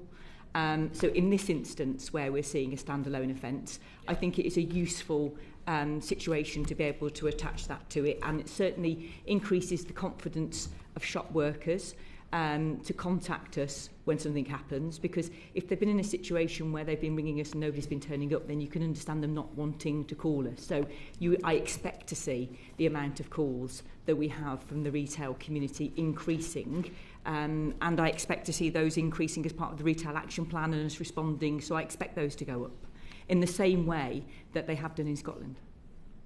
Would it be also correct that, and so this is my own personal experience and certainly my constituency, that the vast majority of the offending is carried out by people known to the police for this type of offending? Would that be correct? In most instances, I would suggest that is correct, yes. Might not be known to the shop worker, might be known to police. It depends which police officer attends, etc. And taking into account Ms Johnson's very well-founded point regarding facial recognition, in terms of identification for this type of offending, in terms of the local, people with a local knowledge of the area, and certainly the PC for the area in question, identification for the vast majority of these cases is a relatively straightforward matter, isn't it? Yes. Okay. Superintendent Holdaway, in terms of the brief that I have, I think it's business crime. That may have many different aspects to it in respect to that. But one thing that I think has happened, and I think that large retailers are absolutely right in respect to this, and I think the evidence that's been given this morning is right. I think this type of offending, I'll use the correct language, people have been emboldened by a lack of police over a number of years. I'm not criticising anybody sat on this panel, by a lack of police prioritisation. And I think it's a mixture of a lot of things. I was once sat with a very senior member of the Crown Prosecution Service who felt that we shouldn't be prosecuting any retail offences whatsoever, and made that very clear to their local Chief Constable that was their view in respect of this. And bearing in mind they are the prosecuting authority, that is a thing. I remember a Chief Constable in my area who decided, and I'm paraphrasing here, and I'm sure you all three will perhaps know what I'm talking about, who decided to tell his police officers that when you go out to an offence, you should do what you think is right, not necessarily arrest people for the offence that they've committed. So we created an atmosphere in certain forces throughout the country where there was an attitude where this is not serious. We should look at, it's not things that we should prioritise, and it's not things that we should arrest people for. But what that's created is basically all the businesses are just sitting ducks now for professional shoplifters who come in. And as I said, I gave an example of my constituency in that there is one very well-known retailer who can say that every single week somebody will park outside their store, go in, threaten the workers, grab hold of the items, lots and lots of very expensive items, and off they go, and nothing ever happens. So I just wonder if you could give us a business perspective, if that's what's been fed back into you from the people that you deal with, saying that this attitude of law enforcement has created a situation which is creating more threats of violence, more large-scale offending, and that has to change. Yeah, thank you for that. So I think there is an issue about if they report, they don't see a response, that they don't bother reporting again. So I think there's a challenge around that. So I think there's a couple of bits, if you're happy to expand. The market you talked about earlier in terms of Scotland, I think the challenge we've had is that we've not had a similar market in England and Wales. So actually, I think we probably do a really good job around assaults against shop workers, but I couldn't actually give you the data to say either way. And I think if nothing else, that market will allow us to give that data, identify best practice, and share that best practice. I think some opportunities around that going forward. You talked earlier about the identification. 55% of shop thefts are closed with no known suspect. Invariably, that's down to the fact that we don't get the CCTV. So we are, your point in the early session around trying to get the CCTV, we want it sent to us electronically. We need to get away from police officers turning up trying to get a USB pen and a disc. We then can't view inside. So there is a bit about that technology bit that allows that information to come in, to allow us to that immediate justice. So that makes a real difference from that perspective. So I think, and the other bit for me is around the reporting side of it. So in the last 12 months, if you take 2023, we've had about 425,000 shop thefts, which is a third increase on the year before, yet the British Retail Consortium talk about 16 million. So what are we missing from that perspective? And I think it's about having that level. And there's a very strong argument to say that because no police officers attend, they've given up back to reporting some of the, not all of it, but some of the potential offences to the police. Yeah, but I think some of the challenge of that, of course, is we will deal with a prolific offender for 6 or 7 offences. They might have done 50 or 60 offences, and of course, when that goes to court, that makes a significant difference. Because if subsequently at court, they might get a 3-month prison sentence, they'll be out in 6 weeks, and then we kind of start that process again. Yeah, from that challenge. And just two very final quick points. And I know this is a difficult question for you to answer. I think I think a very diplomatic answer was given by Chief Superintendent Goss. Do you agree that it would be helpful if your custody sergeants could charge for retail offending and take the Crown Prosecution Service out of that process? Yes. In terms of a straight answer? And I think there are some examples, and we are looking at that best practice where they're able to do that in some forces, and we're looking to get CPOs on board and try and raise it out nationally. We can get that. And that applies obviously not just to, I'm sorry for using this phrase, I don't mean to shoplifting, but that applies to assaults on retail workers as well. I think assaults are somewhat different because I think there's a bit more of a burden of proof. I think for shop theft, I have the faith in the police to be able to do that. You're dealing with it, you're all knowledgeable of the law. You know, you very much have got the experience that the Crown Prosecution Service have in terms of, proving an assault's not mastermind, and therefore the police should have that power as well. Do you think? Yeah, you get varying levels of assaults. And I think, looking at the data, I think in the last 12 months we've had something like 1.4 million different types of assaults. Yeah. So they cover a wide gambit. So to come out with a simple yes or no is very difficult. I think we need to look at it and identify those that we can actually do that. Chief Constable. Yeah, well, I think that we should have some of those charging decisions back to policing. I think it would make life a lot more straightforward in the way that you explain an investigation. I know the frustrations when I speak to my officers on a daily basis that they're seeing, but alongside that, there are other things that need to change as well, such as the sentencing guidelines, such as the impact of that when they do get to court. There's got to be a wholesale response to that, including the ability to be able to refer into sustainable addiction services. So the problem requires a number of people around the table rather than just a one hit of us having charging back. Okay. Thank you very much, Chair. Marco Longhi? Oh, yes, sorry, I thought you were coming to Mr. Fell first. He's passed. Sorry? He's passed on to you. Oh, he's think. passed? Yes. Right, yes. right, okay. I've authored a paper on policing in recent weeks, and I have to say some of the research numbers that I came across were truly horrifying. If I may, I might just refer to some of them as they are in front of me, and I prefer to be precise. Half of police forces are not investigating crimes properly according to the official watchdog.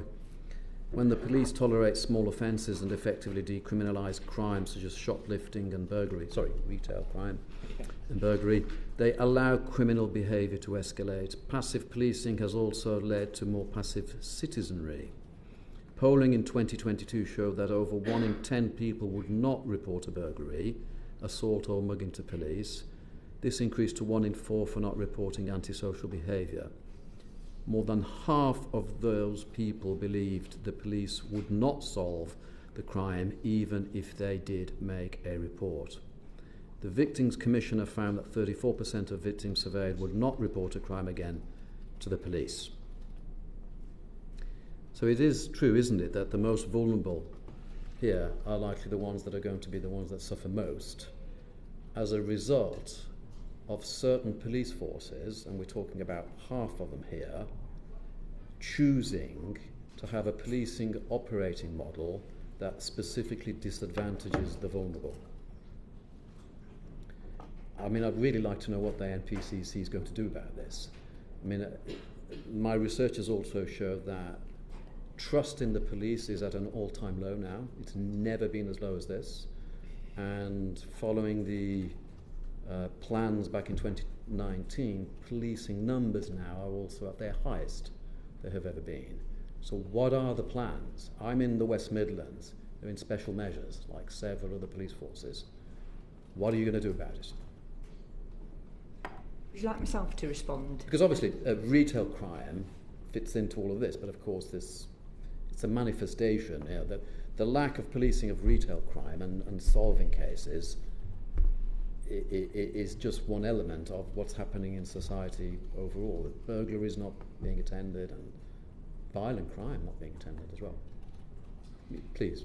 Thank you. So I don't know the paper you refer to, so apologies, and I'm not sure of the source of the data that you've collated as part of it, and I'd be really interested to read it if you would mind sending it to me. I'd find it fascinating, so thank you very much. And, you know, what I would say is that from an NPCC point of view, we are working incredibly hard to make sure that we are prioritising the things that matter to our communities, working hard with our police and crime commissioners to make sure that those police and crime plans prioritise the things. And if there's anything, particularly from my area, if I don't think is in the police and crime plan that isn't picked up, then I'm picking that up as a forced priority for us to be able to work on and make sure that we deliver to our communities. So whilst I accept your research and the data that you've got that says that trust and confidence is at an all-time low, that isn't the case for every police force across the country. So it's again working with the College of Policing, it's making sure that we've got that clear knowledge bank, that we are using best practice, and good people like Alex here are working to coordinate our response across various areas. You talk about burglary. The lead for burglary works to myself as the acquisitive crime lead. We've done a huge amount of work around burglary attendance, burglary investigations, professionalising that and making sure that our officers know what they're doing. Obviously, we've had a record number of people entering policing at the same time that we've had a record number of people exiting policing. So we're continually catching up in terms of training and making sure that we have that response on the ground. Thank you. If I may, you know, I refer to the Peelian principles of policing in my report, where actually wider society is the police itself, isn't it? And I find it terribly disturbing that we are seeing such increased levels of cynicism now, whereby people are choosing now not to report crimes anymore. I have neighbours, I have people who I talk to as a Member of Parliament, I engage with as many people as I can. yes, you might describe it as anecdotal evidence, but it triangulates very, very strongly. And obviously, as the NPCC, you guys are at the leadership side of things, and I hope you don't mind me saying, I do believe this is a failure of leadership, much more so in certain police forces than others. So it would be wrong of me to tar everybody with the same brush, but the data I do refer to is nationally collected. Thank you. Thank you. Tim Lawson. Thank you, Chair. Chief Superintendent, you heard from Mr. Gerard earlier that basically the rise we've seen in retail crime and attacks on staff is all due to the police not taking it seriously. What's your response to that? So I don't think it's as simple as just not the police taking it seriously. The police have absolutely got a fundamental part to play in retail crime, without a shadow of a doubt. But police won't resolve this on their own. This is very much a multifaceted partnership approach. And I'm leaving here this morning to go to a summit with retailers, the security industry, and then a whole day tomorrow where we're going to talk this all through. So police have definitely got to improve with their attendance at the scene of a detained retail offender and where violence has been offered or used. And we've demonstrated that we've made significant progress in that regard in the last 6 months. But I don't think it's as simple as just police attendance at the scene. So we talk a lot about retail crime happening. We've spoke a lot about sentencing guidelines. We spoke a lot about the relevant regulations in place. But we've got to talk about prevention. We've got to talk about stopping this happening in the first place. Somebody made a point today about stopping offenders coming into stores because they're known, they're prolific offenders, and just asking them not to come in the store, or they're banned from the store, or the guard on the front door doesn't want to come in, is the starting point.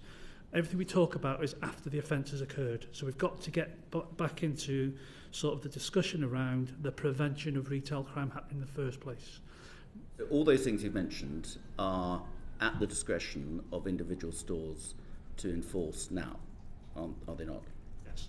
What is the law around a member of staff in a store, be it a security guard or a shop assistant, detaining somebody who has been caught shoplifting? So it's very much down to the store themselves, who have their own policies around whether they have a detain or a non-detain policy. Whether that non-detain policy or detain policy applies to security guards or the staff themselves is dependent on the store. As we know, we've got common law powers and citizens' arrest, should that be needed. Not for 1 minute am I saying that members of store staff should detain people and put themselves at harm whatsoever, but it's very much down to the store themselves and their own policies, what they do. We do see a lot of stores, and I've met a significant number over the last 6 months that do have non-detain policies.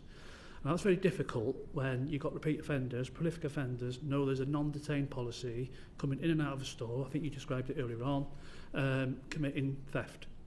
And definitely one of the prevention arms that we're looking at is, prolific offenders, the detain policy for guards.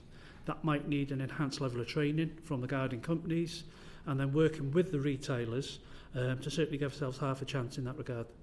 What does the law say as regards the rights of a member of the public, which is no different to a shop worker, physically detaining somebody waiting for the police to arrive?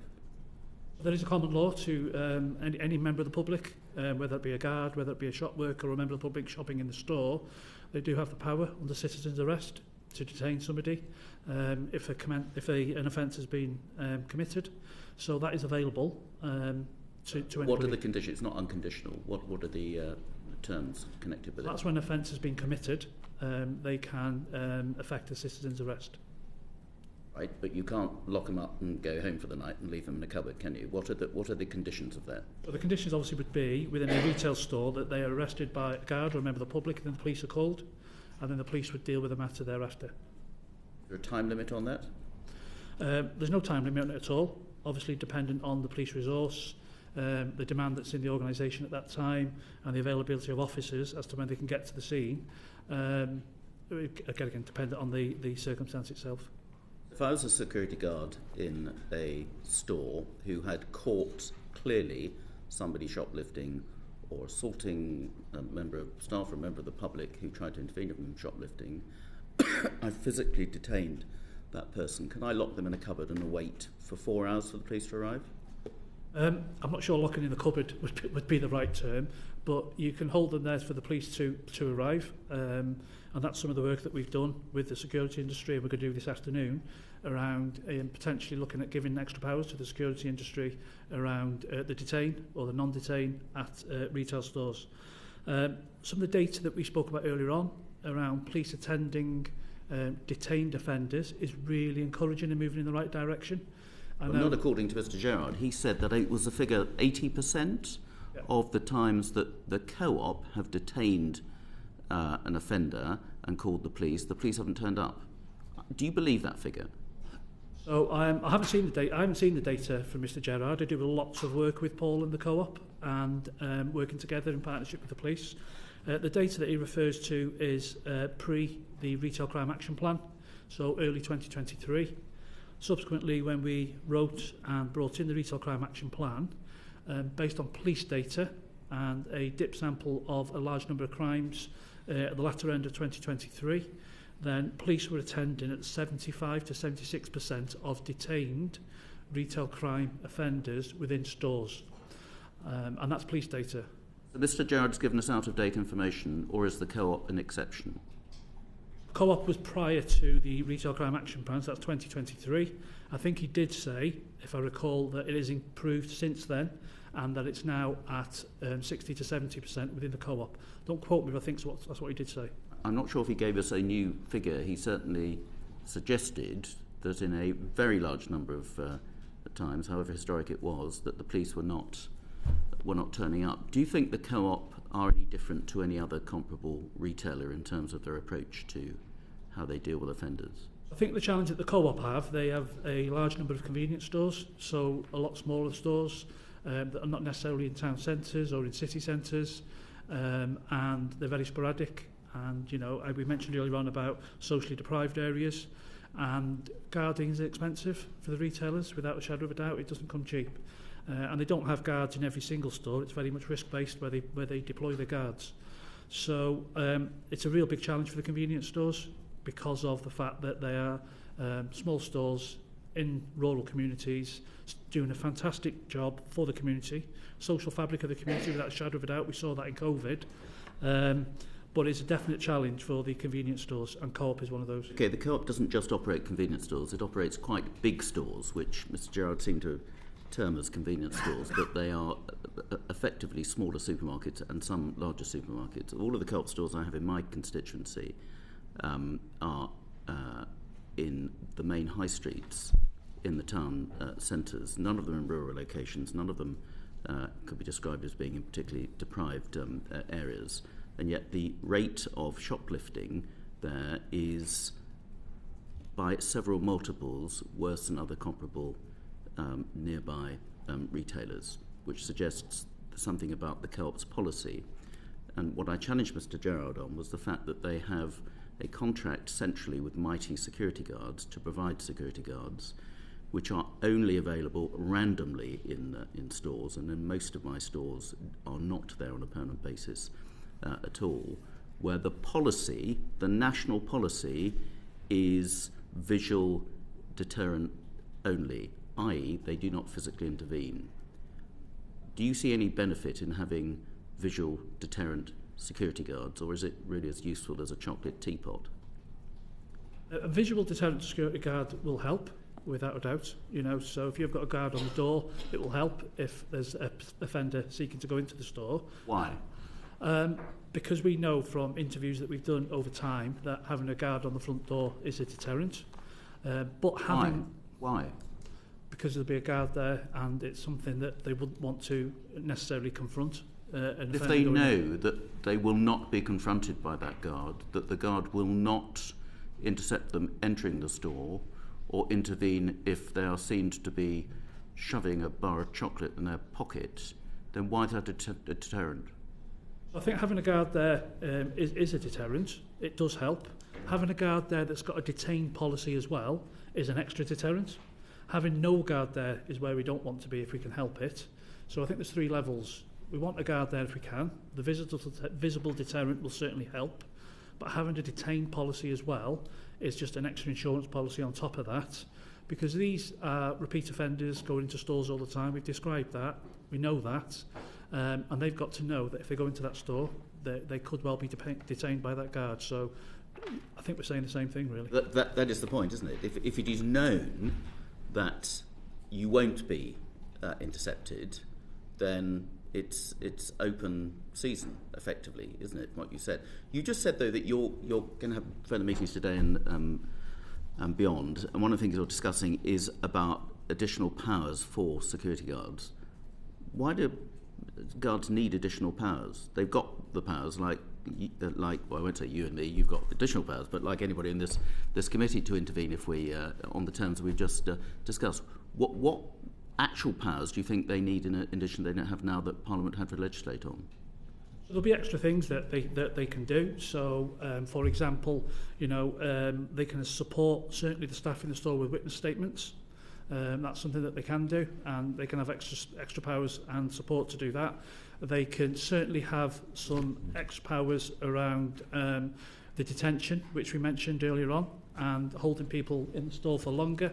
So there's certainly work to do with security guarding, but I think they're not in every store. Remember, they're only in different stores, so that we're talking like they're not in every store. No, I understand that. You've said most of what you've just described is extra support. It's not extra powers for which we need to legislate, with the exception of that extended time to detain.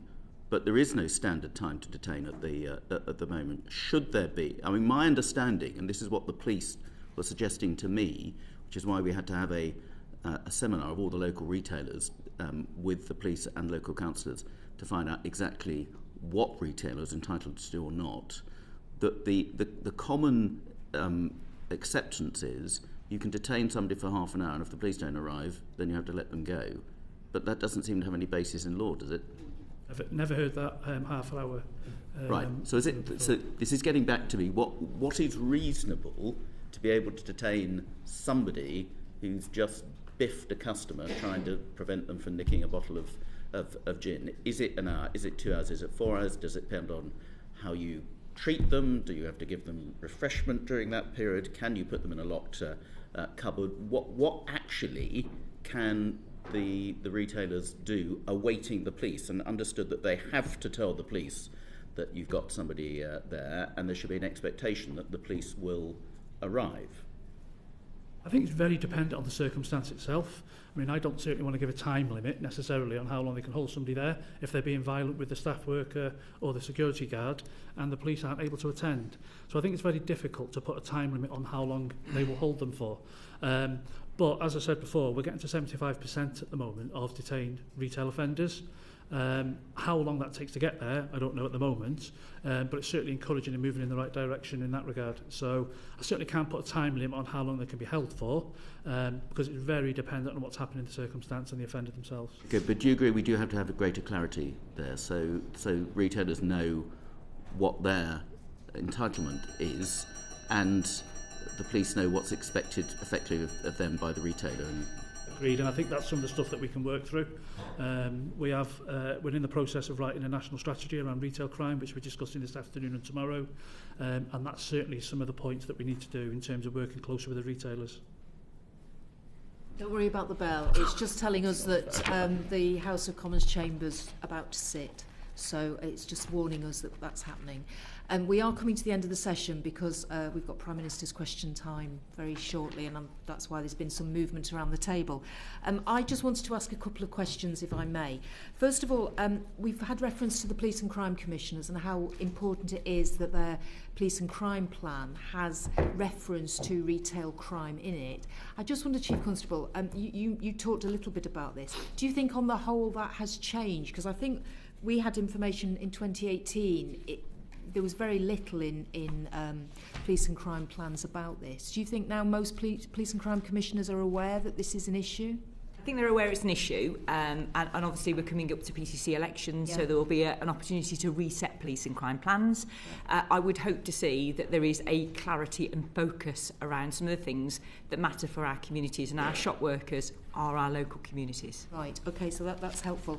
I also just wanted to ask about the National Business Crime Centre, whether that was sufficiently resourced. So perhaps if I ask you that, Superintendent. Well, Chair. There were two of us. There's one of us at the moment. We've got one that's just left, and we're just going through a recruitment process. It's currently funded. My post is currently funded by the City of London Police, and the inspector was covered by the Met Police. So that's how it's been for the last probably 2 or 3 years. I'd argue that's probably not sustainable, but I know Ryan Blakeman is looking at that along with other colleagues. So just for clarity, we are looking at that. We realise, understand and have experienced the impact that Patrick's team, which is just Patrick at the moment, make in relation to into this important area, and the confidence that retailers have got to flag issues and to be able to have the conversations that we need to have. So we're working on what that solution looks like, and I raised that with the Policing Minister as well in terms of permanent funding. I won't go into and rehearse the issues around police funding at this moment in time. I'm sure you wouldn't want me to. No, okay, that's a whole other area that we could spend a lot of time on. Again, though, Superintendent Holdaway, can I just ask you about the numbers of partnerships? 250 partnerships in 2021. This is around the business crime reduction partnerships. So they're still static. That number's not gone up, has it? So, Chair, to give you a bit of an update. So at the end of 2022, we got an academic review carried out around BCRPs and the future of them. We're working towards an accreditation process. There are 335 business improvement districts around the country. About 70% of those are in our town centres. The vast majority of those will have some form of business crime reduction partnership capability, even if they don't consider themselves a BCRP. So we're currently working with the National Association of Business Crime Partnerships and other police partners to accredit BCRPs, raise their standards, and to work with police, share intelligence, You think there are more, it's just they're not calling themselves there will be more, and we're professionalising that approach. Okay, and then just on the Project Pegasus, to be fully operational, have you got a date for that? So we've just gone through all of the recruitment, so that starts up now at start of May, so next month. So we'll be up and running in relation to Pegasus, and we've already started some work. You know, we haven't just waited for that go date. We've already started work, and we've got a couple of jobs that we're working on now, which is demonstrating some good return on value. I can't go into the specifics of them, of course, but you know, we are seeing the ability to be able to track offenders from the bottom of the country to the top of the country, committing offences that fall into the cohort of non-identification that Patrick mentioned, that would fall into the 55% that are closed, no further action, because we are not able to identify the offender, and we actually have been able to do that and be able to pull together a package together for a relevant force to deal with. Right, okay, that's very helpful. And just finally, as I asked the previous panel, what would be the one recommendation that you would like the government to take forward in terms of tackling this area? Is it about funding?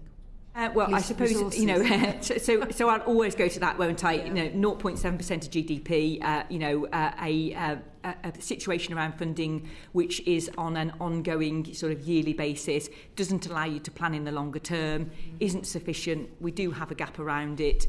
I haven't got police officers sat in police stations refusing to attend these types of jobs. They are other issues that are taking. We're doing a lot around right care, right person, trying to make sure that we aren't going to things that don't need a police attendance, so we can concentrate on the things that matter to our communities. So I would definitely say that, and I would definitely say unblocking the red tape that sits around charging, that sees us having to bail people, that sees them committing further offences, that loses the confidence of our shop workers to ring up and report matters to us. I think that would be really helpful. Okay. Superintendent Holdaway. For me, it's the criminal justice process beyond policing. So I think there's nothing more frustrating for police and for retailers to see a prolific offender go to court, get a short sentence, suspend a sentence, and they're out walking the street and they're doing the same thing the next day. That is very frustrating. I think often that reflects upon policing because it looks like we've not done anything, but clearly we've taken it through. Many of these offenders have got hundreds of convictions, you know, and that's why they're well known, etc. So that can be real frustration. And I think some of the outcomes need to be a bit more nuanced towards some of those offenders rather than just simple, we do this, we do that. I think we need to look at the profile of those and make sure we pick the right solutions. Okay, thank you.